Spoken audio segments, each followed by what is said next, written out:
తాండవ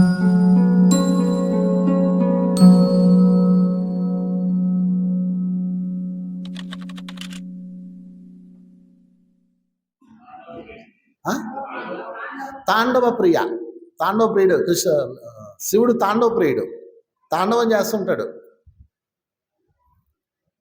శివతాండవం విన్నారు కదా. తాండవం అంటే ఏంటంటే హ్యాపీ లైఫ్. ఎప్పుడు హ్యాపీగా ఉండండి అబ్బా. ఎందుకు ఊరికే సీరియస్ మొహాలు పెట్టుకుని జీవితం అంతా ఏదో మీరే అధికారులు అయిపోయినట్టు, మీ సొమ్మంతా ఎవడో తినేసినట్టు సీరియస్ మొహాలు పెట్టేసుకొని ఉంటాం. ఇక్కడ ఉన్న వాళ్ళందరినీ ఒక పాట పెట్టి డ్యాన్స్ చేయండి మీరు చేయరు, రారు. ఒక ఇద్దరు ముగ్గురు వచ్చి డ్యాన్స్ చేస్తారు. స్టేజ్ మీదకి వచ్చేయండి అంటే అసలు రారు.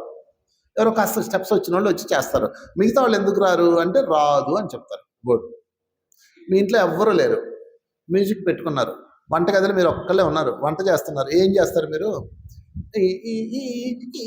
అని తిప్పుతూ ఉంటారు. తిప్పరా, మరి అది డాన్సే కదా.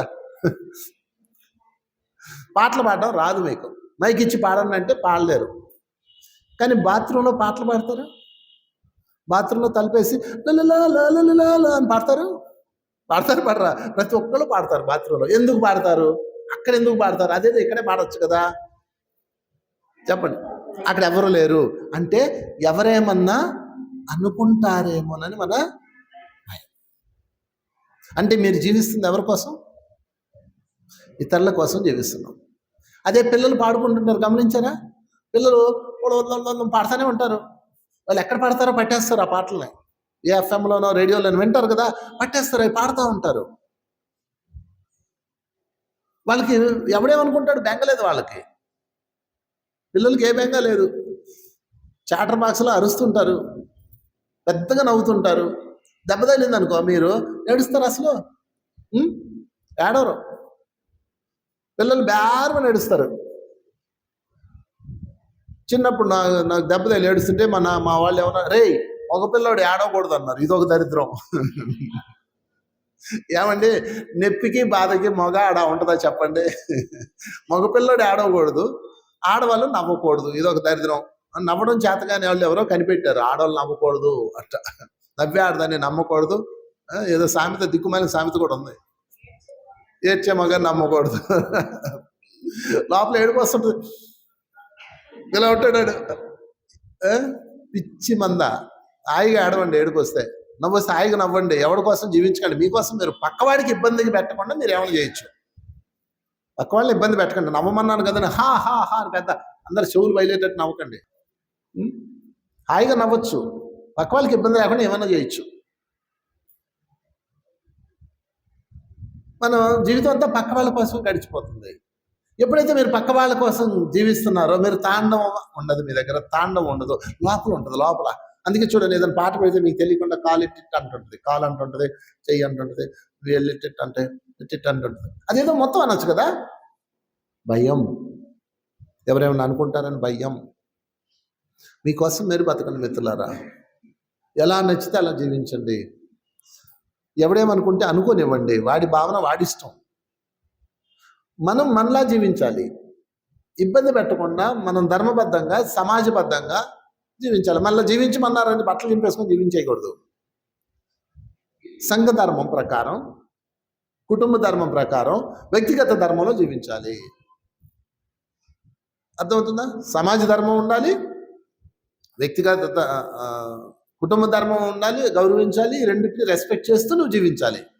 అందుకే బుద్ధుడు సంఘం శరణం గచ్చామి అన్నాడు. సంఘానికి శరణ చొచ్చు. సంఘం ఎలా ఉందో నువ్వు అలా ఉండాలి, బట్ నువ్వులా ఉండాలి. నువ్వు మాత్రం నీలాగే ఉండాలి. సంఘ ధర్మంలో ఉంటూ నీలా ఉండాలి. ఇది చాలా జాగ్రత్త చేయాలన్నమాట. అందుకనే మీరు ఎప్పుడు కూడా తాండవ ప్రియులుగా ఉండండి. తాండవం అంటే ఆనందము. నీకు డాన్స్ అయితే డాన్స్, ఆటలైతే ఆటలు, పాటలైతే పాటలు. నిన్ను క్రిటిసైజ్ చేసుకోవద్దు. మీరందరూ ఇక్కడ ఉన్న ఆడవాళ్ళు చాలా మంది ఉన్నారు కదా, మీ అందరూ టీనేజ్లో కవితలు రాశారు, రాయలేదా? కనీసం చదివారు లేదా? ఆ కవితలన్నీ పోగేశారు లేదా? మంచి మంచి గులాబీ పూలు బొమ్మలు ఆర్ట్లు వేసారా లేదా? అవన్నీ అయ్యి అంటే అటక మీద ఉన్నాయి. మా పెద్దక్క బోల్డ్ కవితలు రాస్తాయి, వయసులో ఉన్నప్పుడు తెగ రాసింది. అవన్నీ అటక మీద ఉన్నాయి. ఇప్పుడు అయ్యేం లేవు, చచ్చిపోయినాయి అవన్నీ. ఎందుకు చంపేశారు? మీ కళను మీరు ఎందుకు చంపారు? గుర్తుపెట్టుకోండి, జీవితం వేరు, ఉపాధి వేరు, కళ వేరు. కళను అస్సలు పోగొట్టుకోవద్దు. మీ దగ్గర ఏ కళ ఉందో స్టార్టింగ్లో దాన్ని చచ్చిందాక మీరు రన్ చేయండి. డాన్స్ కళ కొంతమందికి ఉంటుంది, ఇక పెళ్ళి అయ్యాక పారేస్తారు, లేదా చదువుకి వెళ్ళాక పాడేస్తారు. నన్ను చాలా మంది ఇళ్ళకి వెళ్తాను, వాళ్ళ పిల్లలు డాన్సర్స్ సంగీతంలోనూ చాలా ఎంకరేజ్ చేస్తారు. వాళ్ళని 10వ తరగతి వరకు బాగా ఎంకరేజ్ చేస్తారు. 10వ తరగతి దగ్గరకు వచ్చాక ఇవన్నీ అవతల పారేసి చదువుకో అంటారు. ఇక తర్వాత వాళ్ళు చదువులు చదవాల్సిందే, ఇంజనీరింగ్ చదవాల్సిందే. ఇంజనీరింగ్ చేయి ముందు, అవన్నీ డాన్సులు కళ్ళు అవతల పారే, తిండి పెట్టవు అంటారు. తిండి ఎందుకు పెట్టాలా? కళలు తిండి పెట్టవు, ఆత్మ ఆనందాన్ని ఇస్తాయి. అది ఎవరెవరు అసలు కళ అంటే ఏంటి? గత జన్మల నుంచి వచ్చింది, అది వాసన. మీరు ఇప్పుడు చేయండి, మీకు రాని కళ మీరు ఇంపాసిబుల్ చేయలేరు. మీకు నాట్యం రాదు అంటే అర్థం ఏంటి? మీరు గత జన్మలో దాని మీద లేదు. కొంతమందికి ఏమి నేర్చుకోకుండానే చక్కగా వేస్తారు, ఏమి నేర్చుకోకుండానే చక్కగా పాడతారు. అంటే గత జన్మ నుంచి వచ్చిన సుగంధం అది. మీరు భగవంతుని మెప్పించి ఒప్పించి మరి తెచ్చుకున్నారు దాన్ని. మరి ఎందుకు దీన్ని మీరు పాడు చేశారు మిత్రులారా? ఎన్ని కళలు ఉన్నాయి, లలిత కళలు అన్నీ మీలో ఉన్నాయి. ఒక్కొక్కరిలో ఒక్కొక్కటి ఉంటుంది. ఒకళ్ళకి పాడడం ఉంటుంది, ఒకళ్ళకి ఆడడం ఉంటుంది, ఒకళ్ళకి నాట్యం ఉంటుంది, ఒకళ్ళకేమో ముగ్గులు వేయటం ఉంటుంది, ఒకళ్ళకి బొమ్మలు గీయటం ఉంటుంది. దయచేసి దాన్ని చంపేయకండి. మీరు మీ లోపల అది ఉన్నదాన్ని తీయండి. మీరు చిన్నప్పుడు ఏదైతే చేశారో, మీ లోపల ఏదైతే కథ లెక్క ఉన్నదో, అది ఇప్పుడు పెళ్ళి అయిపోయింది, పిల్లలు పుట్టిసారు, ఇంకేం చేస్తాంలేండి అనకుండా దాన్ని బయటికి తీయండి. మీ మనవాళ్ళకో పిల్లలకో నేర్పించండి. లేకపోతే కనీసం మీకోసం మీరు ఆర్ట్ గీసుకోండి. అటక మీద పారేయకండి. అదే శివతత్వంలో నాట్యం ద్వారా చెప్పబడుతున్న గొప్ప శాస్త్రం. శివుడు నాట్యం చేస్తాడు, చేయడా?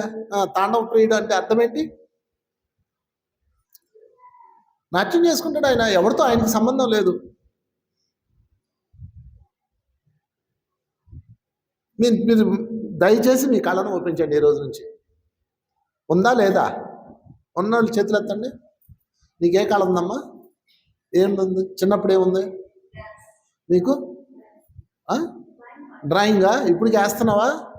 నిజం చెప్పి అటక మీద పెట్టావు కదా, నువ్వు డాన్స్ చేస్తావా? అప్పుడప్పుడు కాదు, ఎప్పుడు చెయ్యి.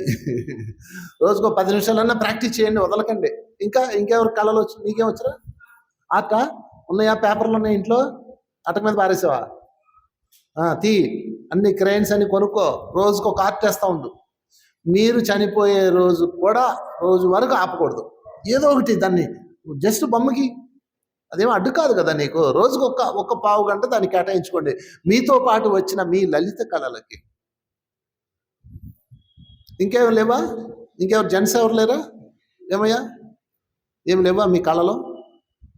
ఏంటుంది? అవునా? Very good. దాన్ని ఎప్పటికి వదలక. ఇలాంటి సభలు ఎప్పుడు జరిగినా మమ్మల్ని అడిగితే మైక్ ఇచ్చేస్తాం. మధ్యాహ్నం మిమిక్రీ చేయండి. అయితే మీ ఇంక వచ్చిందా, భార్య వచ్చింది కదా, ఇక అదే మిమిక్రీ అయిపోయి ఉంటుంది నీకు. ఎక్కడ నేను ఆ పెళ్ళంతో మిమిక్రీ చేయడం సరిపోతుందండి. దయచేసి మళ్ళీ స్టార్ట్ చేయండి. మీలోనే శివుడు గలడు.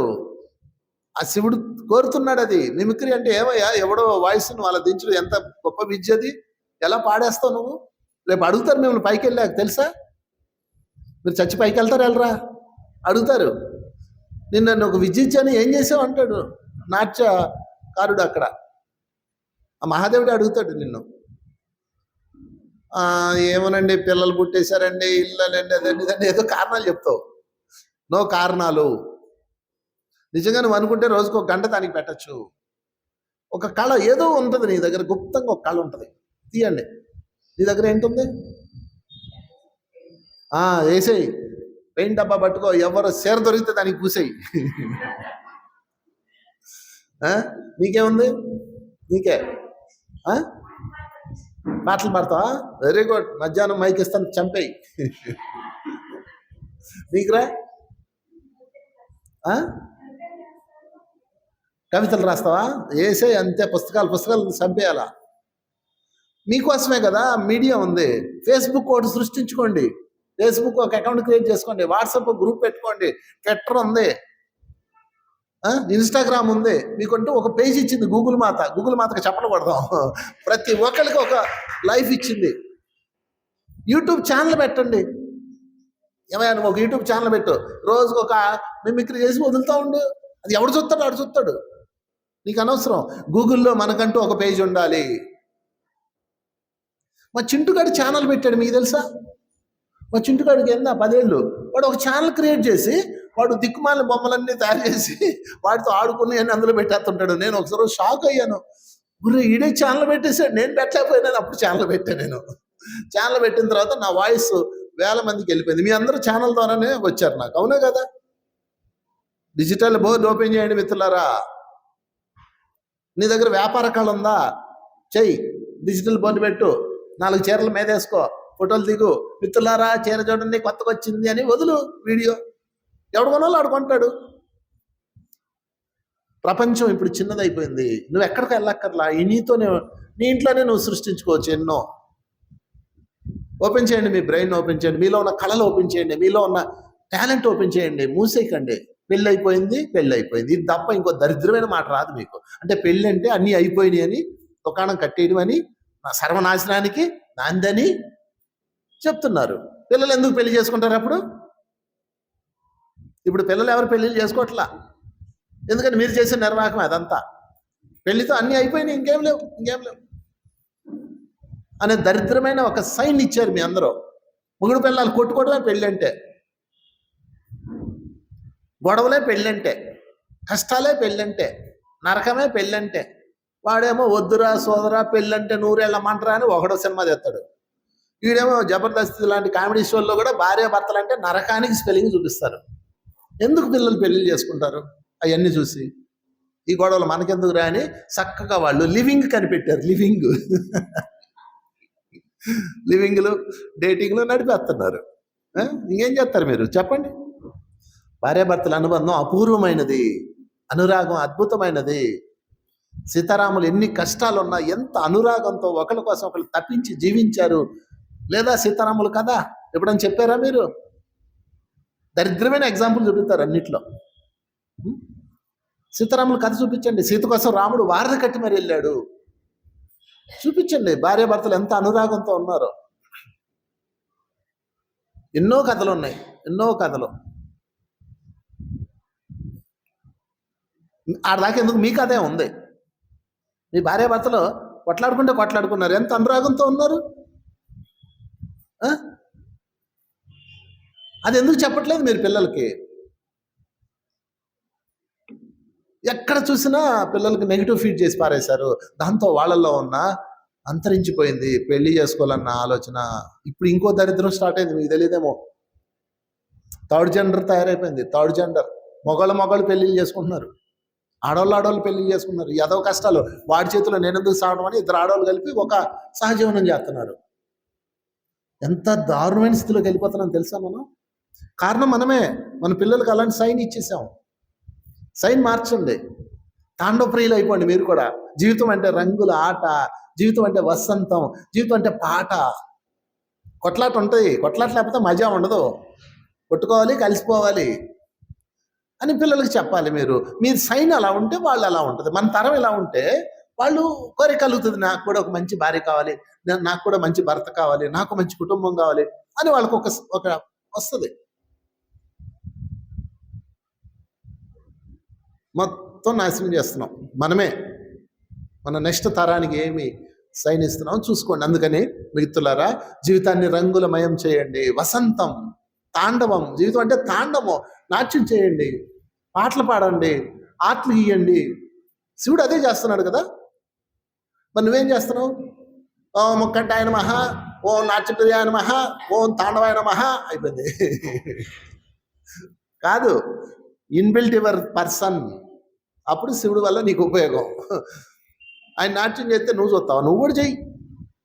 కనుక ఈరోజు నుంచి మీరందరూ మరలా వచ్చే కార్తీక మాసానికి మీలో ఏవైతే కళలు ఉన్నాయో అవన్నీ ఓపెన్ చేసి డిస్ప్లే చేయాలి. ఎవడు చూస్తాడు ఆడు చూస్తాడులే, ఒకడు చూస్తాడని చేయకండి. ఎప్పుడు కోయిల పాడుకుంటుంది. ఎవరి కోసం పాడుతుందండి కోయిల? తన కోసం తాను పాడుతుంది, మీకోసం పాడదు కోయిల. మినుగురు పురుగు ఎందుకు మెరుస్తుంది? తన కోసం తాను మెరుస్తుంది, తన జతగాడి కోసం మెరుస్తుంది. ఆ మెరుపు చూసి ఆడ మినుగు పురుగు వస్తాయి, కోయిల పాట చూసి ఆడ కోయిల వస్తాయి. కప్ప ఎవరి కోసం బెక్కబెక్కమంట తెలుసా? తన జతగాడి కోసం, నీ కోసం కాదు. కీచురాయి కూడా తన జతగాడి కోసం. సృష్టి మొత్తం అద్భుతంగా ఉంది, తనతో తాను. మనం ఒక్కటే దరిద్రంలో ఉన్నాం, పక్కోడి కోసం బతుకుతున్నాం. వాడేమనుకుంటాడో వీడేమనుకుంటాడో, వీడేమంటాడో వాడేమంటాడో, దాంతో తాండవత్వం పోయింది మనకి, తాండవత్వం. కనుక ఓపెన్ యువర్ తాండవత్వం. చెప్పలు కొట్టేదాన్ని తాండవ ప్రియుడికి. తర్వాత